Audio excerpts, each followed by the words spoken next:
Hey everyone, it's Dana from the Corjl support team. Today we are exploring keyboard shortcuts. Keyboard shortcuts are accessible to both designers and customers, though there are some exceptions that we'll discuss later. These shortcuts are compatible with PC and Apple systems alike. Since I use a PC, I'll refer to the Control key in this tutorial. If you're a Mac user, please replace Control with Command. Alright, let's kick off with some basic handy shortcuts. Take a look at my canvas with a few starter assets. First up, let's start off with some canvas shortcuts. Hit Ctrl R to toggle the rulers on and off. Next, zooming in and out, Ctrl plus to zoom in and Ctrl minus to zoom out. You can also use the letter Z and mouse click for zooming. Copy, paste, and duplicate. To copy, Ctrl plus C, paste with Ctrl plus V, and paste in place with Ctrl Shift plus V. To cut and paste, it's Ctrl plus X and then Ctrl plus V. To undo, go ahead and hit Ctrl Z, and to redo, hit Ctrl Y.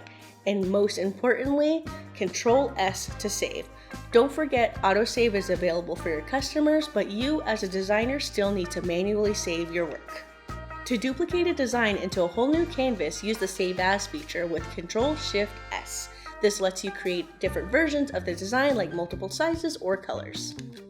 Now on to the tools shortcuts. To add a text box, go ahead and hit T.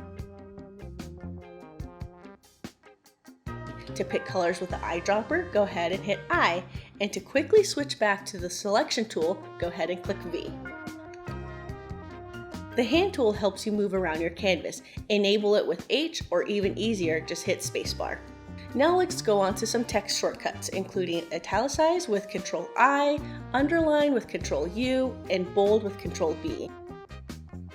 Moving on to layer shortcuts. Use the arrow keys to move objects and add shift for bigger movements. Select all with Ctrl A, group with Ctrl G, and ungroup with Ctrl Shift G. Navigate the layers with the tab key. Ctrl open bracket moves the layer back, and Ctrl close bracket moves the layer forward. Rotate with R, delete with the delete key. Finally, we got Ctrl plus delete, which deletes a group of assets, listings, or designs. A pop-up will ask for confirmation before you fully delete. With these shortcuts, you'll save time and be a happier designer. Don't forget, you can download our complete shortcut list in our resource packet. Until next time, happy designing!